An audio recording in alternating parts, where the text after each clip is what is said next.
da razão obscurece nossa capacidade de compreensão dos fenômenos do mundo.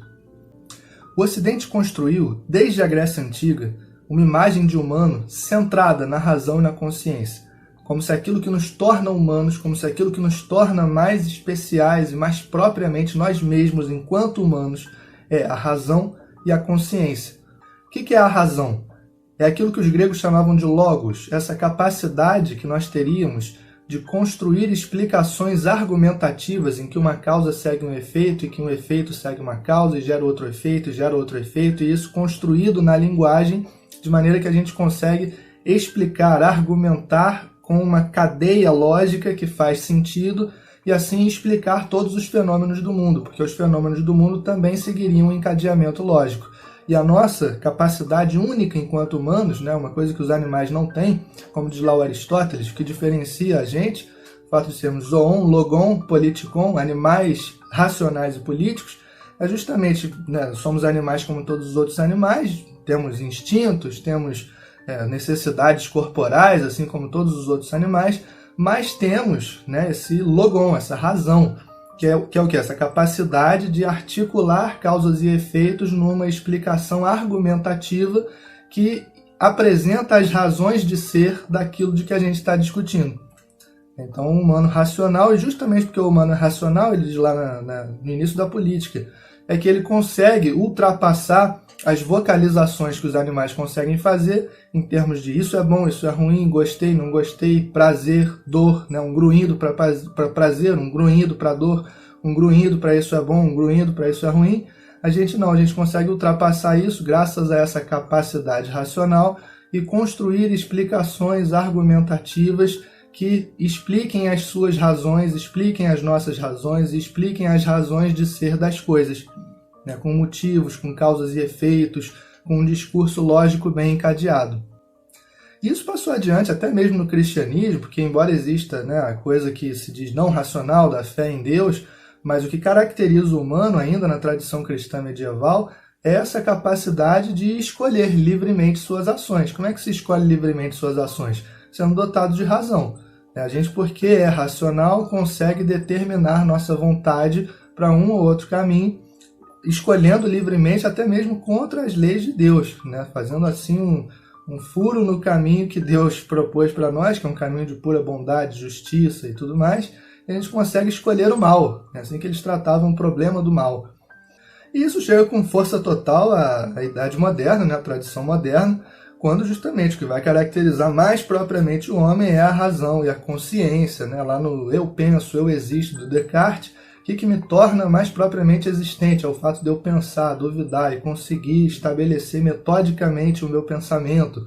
No iluminismo, o grande ideal de autonomia e de progresso racional. Nós somos capazes de autonomia, de dar leis racionais a nós mesmos.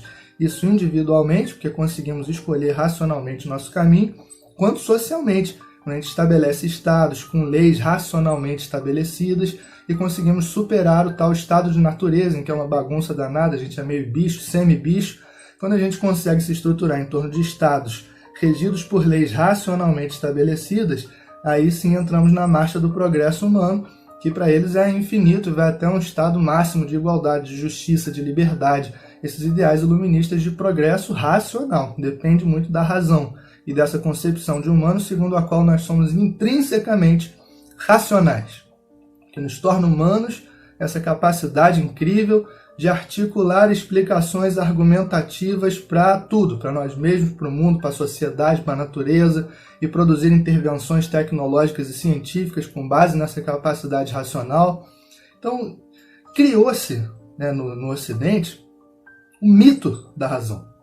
Por que eu estou chamando de mito da razão? Porque o problema é que quando você olha para a realidade tal como ela é, quando você olha para as ações humanas tal como elas são, quando você olha para as organizações sociopolíticas tais como elas são, você vê que isso é um mito.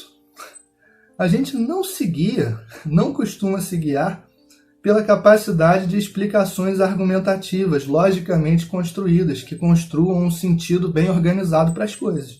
E o problema é que a gente acredita nesse mito da razão. Então a gente fica assim o tempo todo surpreso com as coisas que estão acontecendo. A gente vê certos fenômenos sociais e políticos, fica pensando assim, caramba, como é que pode isso? né? Fica assim surpreso, como é que isso pode acontecer, como é que isso pode ter acontecido. Você vê agora, no meio da pandemia, as pessoas que são privilegiadas e poderiam ficar em casa, indo para bar no Leblon, lotando o bar, tomando chopp, se aglomerando na rua sem máscara. Você vê as pessoas correndo para a praia, e aí fica todo mundo chocado. Caramba, como é que pode, né, esse ser racional? Não está pensando nesses termos, mas no fundo é isso. Como é que esse ser racional e consciente sabe dos riscos, entende tudo o que está acontecendo em termos de pandemia global e vai se aglomerar na praia, e vai se aglomerar no bar do Leblon? A gente fica chocado quando na época de eleição começa a circular um monte de corrente de WhatsApp falando um monte de besteira, um monte de coisa absurda que não faz nenhum sentido lógico. E as pessoas ficam, nossa, é isso mesmo, caramba, um sem terra vai invadir sua sala de casa, você vai ser obrigado a morar lá com ele. Caramba, vão dar uma mamadeira de piroca lá pro seu filho na creche. Caramba, E a galera, pô, acreditando em tudo. Esse governo, que se vier o outro governo, vai destruir a família, vai impedir o casamento heterossexual, vai ensinar sexo nas escolas. São várias coisas assim que não tem o menor cabimento, né? O mecanismo da fake news, em geral, joga com coisas assim que não tem o menor cabimento, e a gente se surpreende, porque como é que esse ser racional, mais uma vez, a gente não está pensando nesses termos, mas a base da nossa surpresa, já que a gente se surpreende, é a gente acreditar no mito da razão. Como é que esse ser que é intrinsecamente racional está acreditando em tanta baboseira, em tanta palhaçada de fake news? E aí, como é que pode um ser racional, a gente vê assim, um energúmeno, a gente vê assim, um cara sem palavras, não tem palavra para descrever o que é o Bolsonaro, assim, né? Porque ele se coloca desde o início como uma pessoa agressiva, violenta, uma pessoa que quer destruir, né, boa parte da população brasileira. É um cara que se coloca publicamente dizendo que as minorias têm que se curvar às maiorias. É um cara que fala abertamente contra homossexuais. É um cara que fala que as mulheres são inferiores aos homens abertamente. E mesmo assim as pessoas vão lá e votam, né? E a gente fica, caramba, como é que pode um ser racional e consciente comprar o discurso de um cara tão extremamente autoritário, um cara tão extremamente assim, violento, né, agressivo, e ainda por cima, claramente burro? Um cara que não consegue articular A com B. É só essas bravatas, né? Vou resolver tudo que está aí, vou acabar com tudo que está aí. Como pode? Bom, se a gente quiser entender como realmente funciona a mente humana, não é muito difícil. Tem pelo menos dois caminhos. O primeiro é um mergulho dentro de si mesmo para tentar entender o que se passa no nível mais fundamental da sua mente. Eu já te adianto, esse é o mais enganoso. Esse é o que tende a dar menos certo. Sabe por quê? Porque muitas vezes, muitas coisas que você acha que são totalmente suas, que estão totalmente dentro de você, que são totalmente ideias suas, desejos seus, fantasias suas, te foram impostos pelo teatro social. Desde que você nasceu, você foi incutido, né, na sua cabeça, foi doutrinado, de fato, pelo teatro social, já na sua família, com os valores que eles acreditavam, com as ideias que eles achavam bacanas, com os exemplos práticos que seus pais te deram, os seus familiares mais próximos te deram, foram construindo para você um senso do que você quer e do que você não quer, do que você gosta, do que você não gosta, do que você valoriza mais, do que você valoriza menos. Você teve contato com vários personagens artísticos, assim, de desenhos animados, de novelas, de filmes, de séries, e isso foi construindo para você uma certa autoimagem no sentido de coisas que você quer ser e não quer ser. Você foi totalmente massacrado por propaganda de todo tipo, o tempo todo propaganda no intervalo dos vídeos do YouTube, propaganda na televisão, propaganda nos outdoors, propaganda nos jornais. Propaganda pra caramba te dizendo o que você deve valorizar e o que você não deve valorizar, isso de acordo com as ilusões socialmente estabelecidas.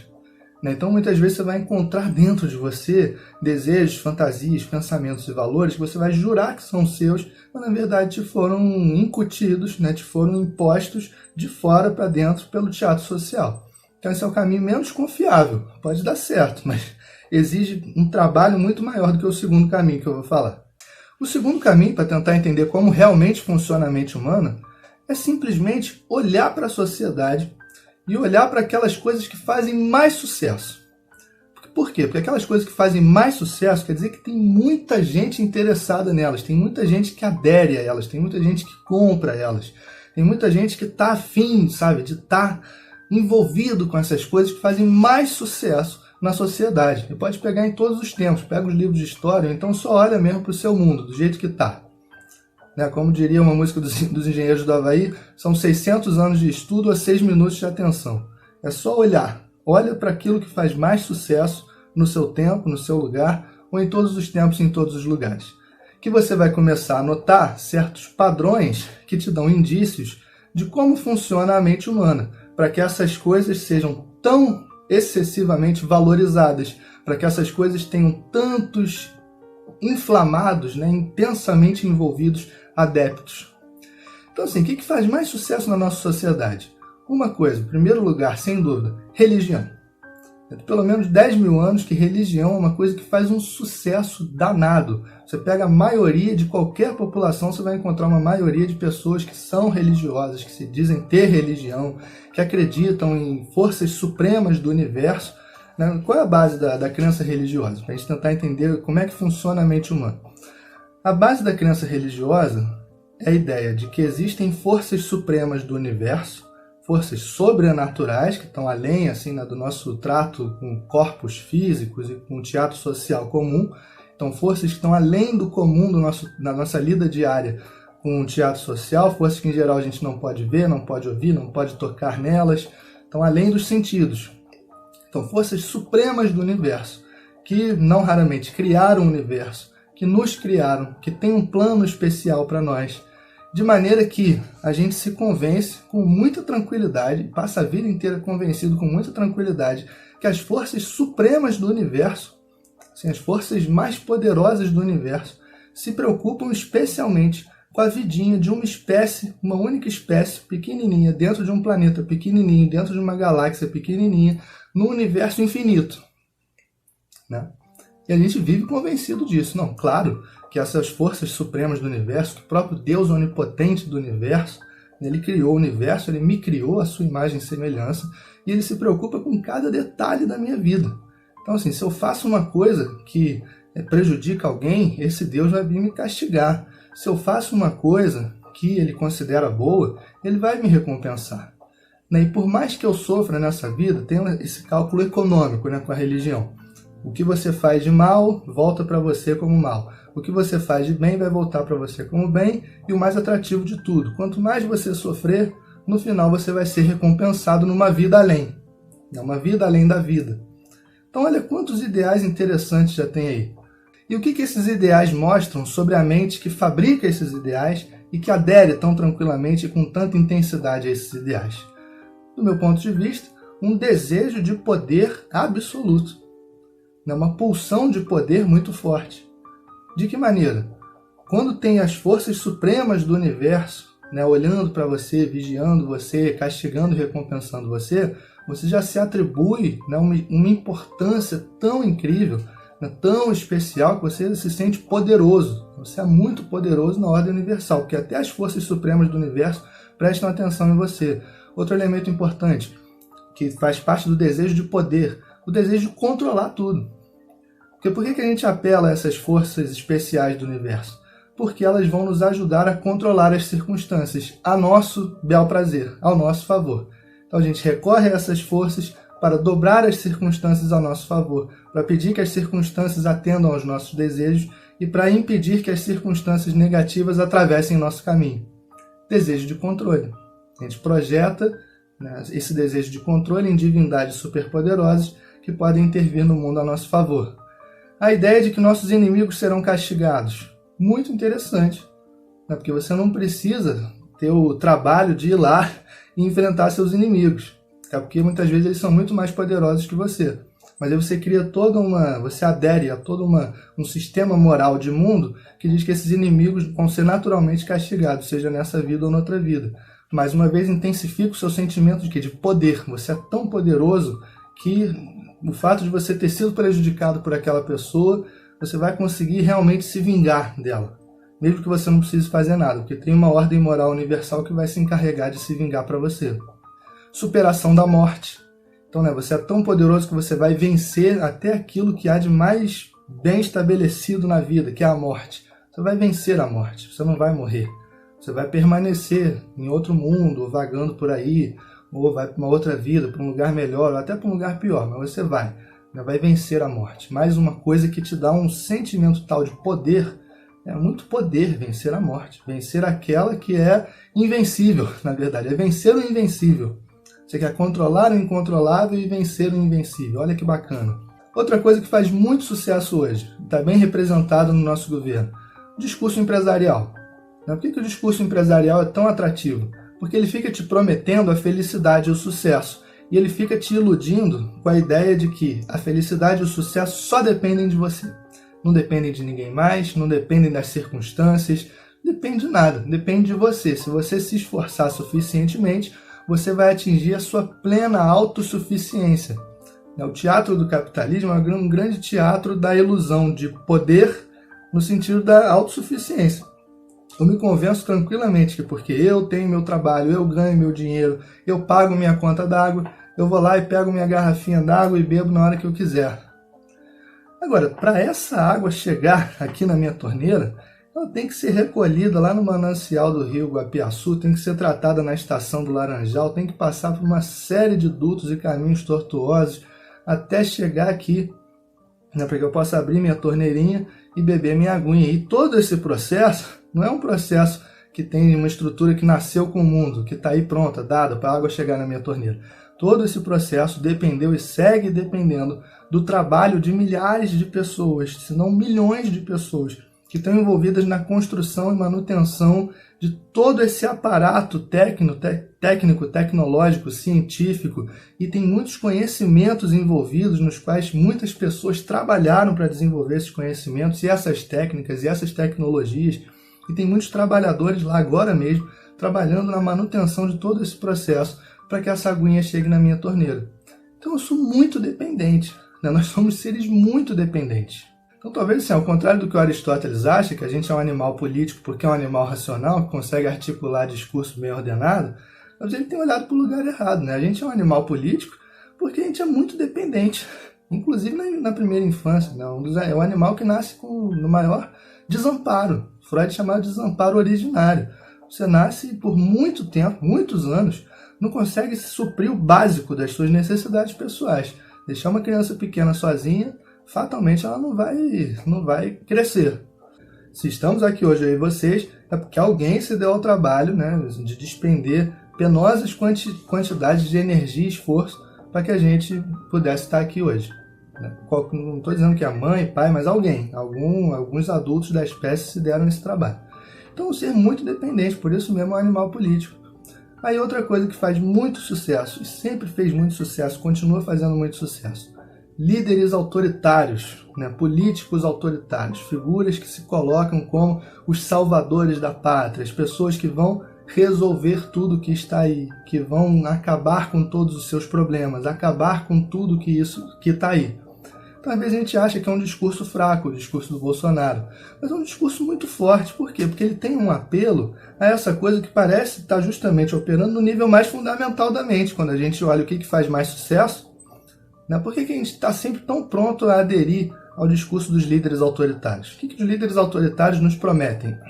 Eles prometem resolver todos os nossos problemas e nos garantir um máximo, se não um total, de paz, estabilidade, segurança, ordem, acabar com todos os subversivos que ameaçam a nossa estabilidade e a nossa segurança. Eles prometem, né, justamente a felicidade absoluta. Eles prometem justamente o resolver todos os nossos problemas, satisfazer todos os nossos desejos, satisfazer todas as nossas necessidades. Então é muito atrativo porque eles apelam para isso que parece estar funcionando muito na nossa mente, que é um desejo de poder. Um desejo de poder.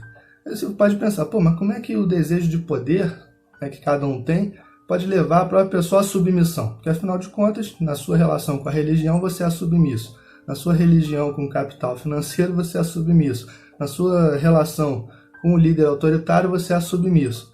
Mas a submissão é uma das faces da moeda do desejo de poder. De que maneira? Porque você projeta o poder absoluto, suas fantasias de poder absoluto, em alguém que vai retornar para você o poder que você depositou lá. É quase que um investimento de poder. Veja se não é. Você deposita suas fantasias de poder absoluto numa divindade superpoderosa, com seus sacerdotes e tudo mais, que vão resolver todos os seus problemas, que vão te livrar de todo o mal, que vão te recompensar com felicidade absoluta, com prazer absoluto, seja nessa vida ou na outra, que vão castigar todos os seus inimigos. É uma promessa de poder. Você deposita lá uma fantasia de poder absoluto, porque ela promete que vai usar todo esse poder a seu favor. E, claro, o preço para isso é você se submeter a ela. E você se submete de bom grado. Ela vai te dar tudo o que você quer. Por que a gente se submete ao capital financeiro? Porque mexe com o nosso desejo de poder. Que é muito atrativo eu achar que só depende de mim me tornar absolutamente poderoso, obter o sucesso absoluto e a felicidade absoluta. E fingir que eu não sou absolutamente dependente. Por que a gente se submete ao líder autoritário? Porque a gente projeta lá um poder absoluto que vai retornar para nós, no sentido de que ele vai cuidar de nós. Ele vai resolver tudo isso que está aí, todos os nossos problemas. Ele vai acabar com tudo isso que está aí, que quer dizer, tudo aquilo que a gente não gosta, não quer, tudo aquilo que nos faz mal, tudo aquilo que nos faz sofrer, tudo aquilo que ameaça o nosso senso de estabilidade, ainda que ilusório. E é claro, tudo isso são ilusões. Tudo isso são ilusões. Vivendo no mundo, em meio às circunstâncias, não existe estabilidade absoluta, não existe felicidade absoluta, não existe prazer absoluto, não existe paz absoluta. Viver está aí, no meio do jogo das circunstâncias, do jogo caótico das circunstâncias, em situação de vulnerabilidade, em situação de, muitas vezes marcadas pela impotência, que é de não poder controlar as circunstâncias, não poder controlar tudo, em situação que é de não conseguir muitas coisas que nós queremos, em situação que é da inevitabilidade do sofrimento, em situação que é da irreversibilidade das coisas que nos acontecem. Tem como reverter, só tem como ir daqui para frente. Então, em meio a essa situação caótica e muitas vezes sofrida, parece que há um desejo muito fundamental na mente, que é de poder absoluto. E aí você entende qualquer comportamento humano. O mito da razão, se for uma ferramenta para compreender o comportamento humano, da sociedade, da política, é uma ferramenta ruim, porque é uma ferramenta que não funciona. Aí você fica brigando com o mundo, achando que o mundo está errado porque não coube na explicação que você inventou, que é a explicação da razão e da consciência. Muda a chave, tenta entender o mundo pelo lado seguinte: e se no nível mais fundamental da mente houver um desejo de onipotência, um desejo de poder absoluto? Você começa a entender tudo. Mas se o que há no nível mais fundamental da mente é desejo, é claro, você entende por que as pessoas vão se aglomerar. Por que as pessoas saem de casa em meio à pandemia, ignoram todas as ameaças e vão se aglomerar. O que elas querem justamente é aquela sensação de poder, estar ali. A sensação ilusória de que podem mais do que um vírus, a sensação ilusória de que estão no controle da situação, que são invencíveis, invulneráveis. Há também a coisa da ostentação. Muita gente sabe porque precisa ostentar para os outros verem. E ostentar é uma forma de sentimento de poder. Em casa eu não consigo ostentar muito bem. Preciso ir no bar do Leblon, ficar ali na calçada, tirar minhas fotos, postar no meu Instagram. Porque assim eu consigo ostentar. Você entende rapidamente porque tem tanto fanático religioso no mundo. Num mundo de século XXI em que você já tem explicação para tudo aquilo que era, para muitas das coisas que eram inexplicáveis no século XVIII, XVII, XV, num mundo tecnocientífico em que você já consegue fazer intervenções em muitos problemas que você não conseguia no século XVIII, XVII, XV. Mas não é uma questão, veja, não é uma questão de entendimento, de argumentação lógica. É uma questão de apelo ao desejo. É uma instituição, religião, é uma instituição, seja qual for, que te promete controle, que te promete poder, que te promete felicidade absoluta, que te promete castigo eterno para quem te prejudica. É muito atrativo. É muito atrativo para um bicho movido pelo desejo. Não parece atrativo para um bicho movido pela razão, porque pela razão ele ia sacar que isso não faz sentido. Mas não é questão de razão. Virando essa chave, você entende perfeitamente porque as pessoas acreditam em fake news. Por que as pessoas acreditam em fake news? Porque a gente adora fake news. Por que todo mundo, de todos os lados, foi contra um controle mais rígido das fake news? Mesmo por agências extragovernamentais de fact-checking, que se chama, de checagem de fatos. Todo mundo foi contra, porque a gente adora fake news. Porque a fake news não é uma questão cognitiva. Não é que você racionalmente vê lá a mamadeira de piroca e acha, nossa, isso faz sentido, é isso que vai acontecer. Não é porque você vê lá que, nossa, um sem terra vai invadir a sala da minha casa, que você imagina que isso faz sentido racional e aí compra aquela notícia. A fake news tem um apelo afetivo. Ela apela para os seus afetos mais potentes, né, que é justamente no sentido do seu desejo de poder. Como? O Spinoza dizia que dois dos afetos mais potentes politicamente são o medo e a esperança. Mas vejam que tanto o medo quanto a esperança, eles podem ser reconduzidos a um desejo mais básico, que é de poder. Por quê? Qual é o medo? O medo de diminuir seu poder. Se alguém invade a sala da sua casa, isso diminui seu poder. Se alguém ataca a moral estabelecida que te faz sentir seguro, que te faz sentir estável em meio ao mundo caótico, você se sente ameaçado no seu desejo, no seu sentimento de poder. Logo, você está pronto para acreditar nas fake news que te provocam um medo de diminuição de poder. Você está pronto para acreditar nas fake news que alimentam a sua esperança de um aumento de poder. Está pronto para acreditar. Pronto.